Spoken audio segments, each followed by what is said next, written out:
오소서 성령님 감사합니다. 이렇게 바쁘신 중에 오지 않을 수 없어서 이 자리에 계실 수밖에 없어서 오신 여러분들, 또 그 중에는 저 신부님이 웬일이지? 하는 분들도 계시는 걸로 봐서는 지금 시국에 얼마나 엄중한가를 드러내고 있습니다. 오늘은 한국교회의 수호자, 원죄 없이 잉태되신 복되신 성모 마리아, 동정 마리아 이동 대축일입니다. 이 거룩한 축일에 우리는 성모님의 도우심과 전구를 청하며 내란 수괴, 윤석열의 검찰 독재 정권 종식과 정의롭고 평화로운 세상을 위한 시국미사를 구원의 하느님께 간절한 마음으로 봉헌하고 있습니다. 요한묵시록 12장에 이런 내용이 있습니다. 하늘에 큰 표징이 나타났습니다. 태양을 입고 발밑에 달을 두고 머리에 12개의 별로 된 관을 쓴 여인이 나타난 것입니다. 그 여인은 아기를 베고 있었는데 해산의 진통과 괴로움으로 울부짖고 있었습니다. 또 다른 표징이 하늘에 나타났습니다. 크고 붉은 용인데 머리가 7이고 뿔이 10이었으며 7머리에는 모두 작은 관을 쓰고 있었습니다. 그 용은 여인이 해산하기만 하면 아이를 삼켜버리려고 이제 막 해산하려는 그 여인 앞에 지켜 서 있었습니다. 이윽고 여인이 아들을 낳았습니다. 그 산의 아이는 쇠지팡이로 모든 민족들을 다스릴 분입니다. 그런데 여인의 아이가 하느님께로 그분의 어좌로 들어 올려졌습니다. 그때 하늘에서 전쟁이 벌어졌습니다. 미카엘과 그의 천사들이 용과 싸운 것입니다. 용과 그의 부하들도 맞서 싸웠지만 당해내지 못하여 하늘에는 더 이상 그들을 위한 자리가 없었습니다. 그리하여 그 큰 용, 그 옛날의 뱀, 악마라고도 하고 사탄이라고도 하는 자, 온 세계를 속이던 그 자가 떨어졌습니다. 그가 땅으로 떨어졌습니다. 그의 부하들도 그와 함께 떨어졌습니다. 용은 자기가 땅으로 떨어진 것은 아니고 그 산의 아이를 낳은 여인을 쫓아갔습니다. 그 뱀은 여인의 뒤에다 정물 같은 물을 입에서 뿜어내어 여인을 휩쓸어 버리려고 하였습니다. 그러나 땅이 여인을 도왔습니다. 땅은 입을 열어 용이 입에서 뿜어낸 강물을 마셔버렸습니다. 그러자 용은 여인 때문에 분개하여 여인의 나머지 후손들, 곧 하느님의 계명을 지키며 예수님의 징후를 간직하고 있는 이들과 싸우려고 그곳을 떠나갔습니다. 그리고 용은 바닷가 모래에 의해 자리를 잡았습니다. 묵시록에 이 사악한 용이 자리 잡은 곳, 그곳을 우리는 용산이라 부릅니다.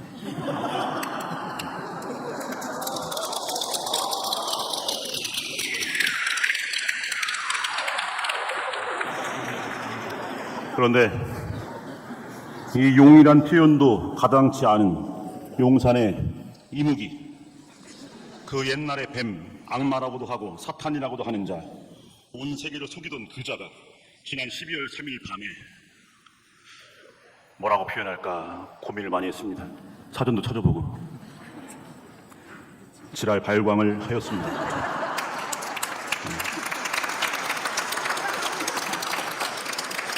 지랄 발광은 사전을 찾아보면 개지랄의 경북 방언이라고 나와 있습니다. 경상북도의 방언이라는 건 처음 알았습니다. 2024년 대명천지의 비상계엄이라니, 처음엔 가짜뉴스인 줄 알았어요. 맞아요. 네. 아니면 무슨 TV에서 무슨 영화 해주나? 뭐 이런. 사실 그것은 비상계엄을 가장한 친위 쿠데타요, 나라의 주인인 국민을 향한 반란이었습니다. 하지만 온 국민이 황당함과 분노와 두려움과 수치심 속에서 잠 못 이루던 그 밤, 용산 이무기의 지랄 발광은 열일체 치고 달려와서 국회를 둘러싼 시민들의 용기와 국민을 향해 총뿌리를 들이대라는 폐륜적 명령에 적극적일 수 없었던 계엄군 병사의 양심과 뜬 눈으로 밤을 지새우며 두 손 모아 기도했던 온 국민의 염원이 만나서 몇 시간 만에 끝이 났습니다. 하지만 우리는 안심할 수가 없습니다. 아직도 뿔 달린 그 이무기는 대통령이라는 권좌에 앉아있고 여당 의원들은 부끄러움도 모른 채 내란 수괴의 공범을 자초하고 있으며 이무기를 끌어내리려는 온 국민의 염원을 외면하고 있습니다. 이제 묵시록에서 말하는 여인의 나머지 후손들, 곧 하느님의 계명을 지키고 예수님의 증언을 간직하고 있는 이들인 우리가 앞장서서 참된 민주주의를 염원하는 온 국민과 함께 용산의 이무기, 대국민, 반란수계 윤석열과 그를 따르는 역도의 무리를 혼좌에서 끌어내려 그들을 위해 마련된 자리, 바로 그래도 하루 세끼 잘 먹여주는 감옥으로 내려보내야 합니다.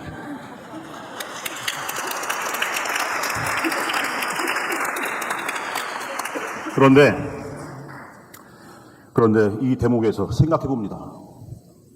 내란숙의 윤석열과 그 공범들을 처벌한다고 해서 그게 끝일까요? 지지난 정권에서 우리는 비선실세 국정농단과 대기업 뇌물수수 등의 이유로 박근혜를 탄핵하여 대통령의 자리에서 끌어내렸습니다. 하지만 그럼에도 지금 우리는 전보다 비교조차 할 수 없이 더 처참한 상황에 처해 있습니다. 왜 이런 일이 벌어졌을까요? 애초에 윤석열 정권이 그 누구도 눈치 보지 않는 아나무인의 무도한 폭정을 일삼을 수 있었던 그 결정적인 이유가 무엇일까요? 국민의 지지율이 바닥을 쳐도 물러나지 않을 수 있는 그 배짱의 원인이 무엇일까요? 그것은 다름 아닌 검찰 권력 아니겠습니까?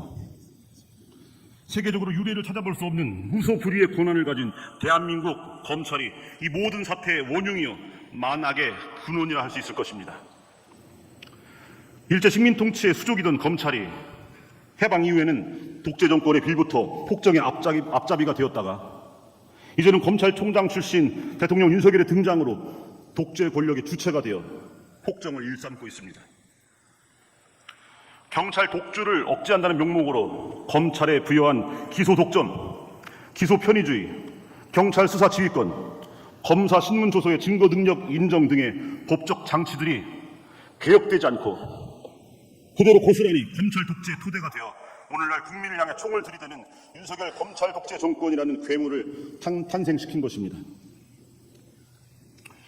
대한민국은 법치국가입니다. 국민의 의사에 따라 국회에서 만든 법률에 의해 다스려지는 나라입니다. 법치국가에서는 법률에 따르지 않고서는 권력자가 국민의 자유나 권리를 제한하거나 의무를 지울 수 없습니다. 따라서 법치국가에서의 법은 힘없고 가난한 이들이 믿고 의지할 수 있는 마지막 보루가 됩니다. 그러나 법치국가 대한민국의 현실은 그렇지 못합니다.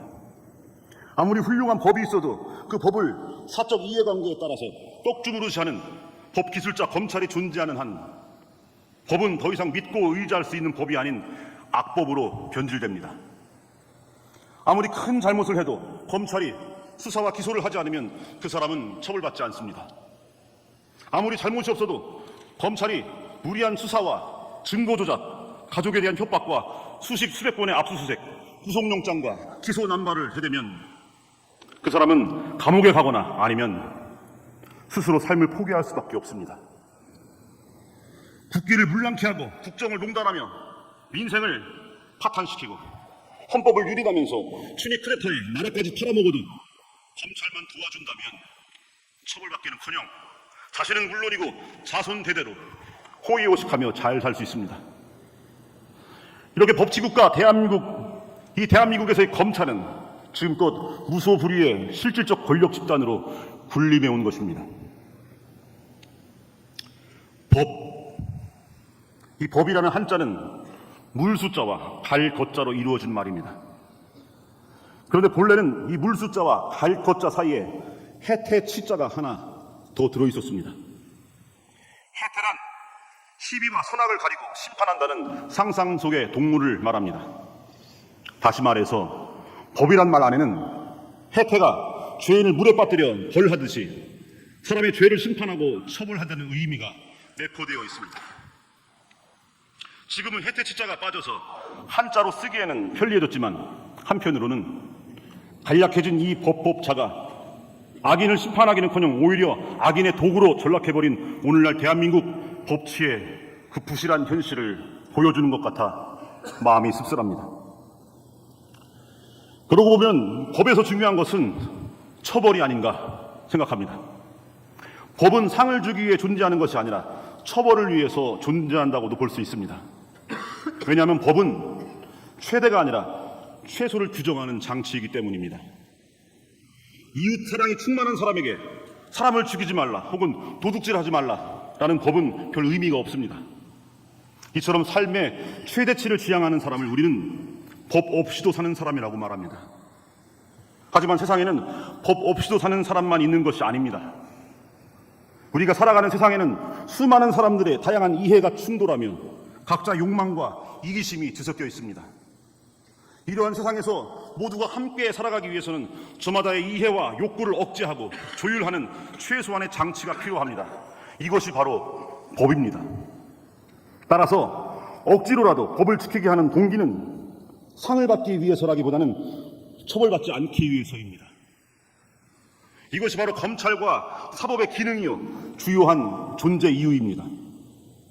검찰의 기소와 판사의 재판은 죄 지은 사람을 처벌하고 죄 없는 사람을 보호하는 기능을 바르게 수행함으로써 사람들이 자신만의 욕망과 이기심을 내세우지 않고 모두가 함께 살아가는 공동선에 발맞출 수 있게 만들어줍니다.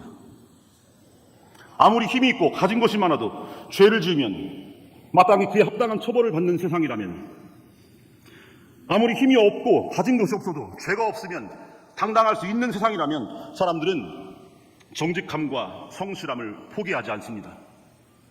하지만 아무리 나쁜 짓을 해도 검찰이 편들면 기소조차 되지 않고, 아무런 잘못을 하지 않아도 검찰이 맘만 먹으면 감옥에 보내는 세상이라면 그 누가 착하고 정직하게 성실히 살아가려고 하겠습니까? 딴 거 필요 없고 검사 남편만 만나면 돼.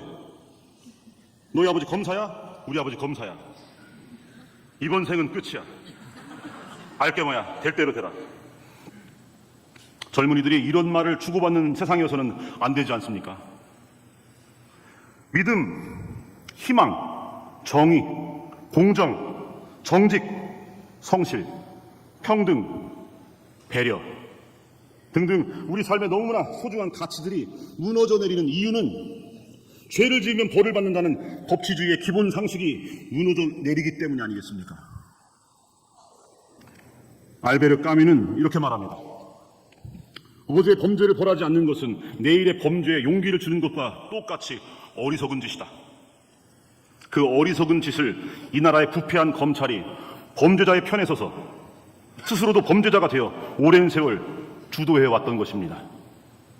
그 결과 세월호 참사는 이태원 참사와 수많은 크고 작은 참사로 반복되어 왔고, 반민특위를 무너뜨린 이승만의 친일 반민족 쿠데타는 5.16 군사 쿠데타로, 다시 12.12 군사 쿠데타로, 그리고 얼마 전 12.3 윤석열의 친위 쿠데타로 반복되었고, 제주 4.3의 양민학살은 6.25 전쟁 중 포도연맹원 등을 향한 예비검석과 수십만 명의 양민학살로, 그리고 5.18 광주학살로 반복되어 오늘에 이르게 된 것입니다.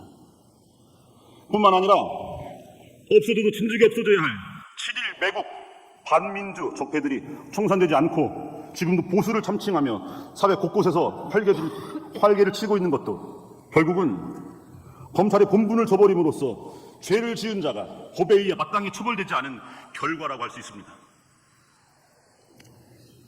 검사가 처음 임명될 때 다음과 같은 선서를 한다고 합니다. 검사의 선서문입니다. 나는 이 순간 국가와 국민의 부름을 받고 영광스러운 대한민국 검사의 직에 나섭니다. 공익의 대표자로서,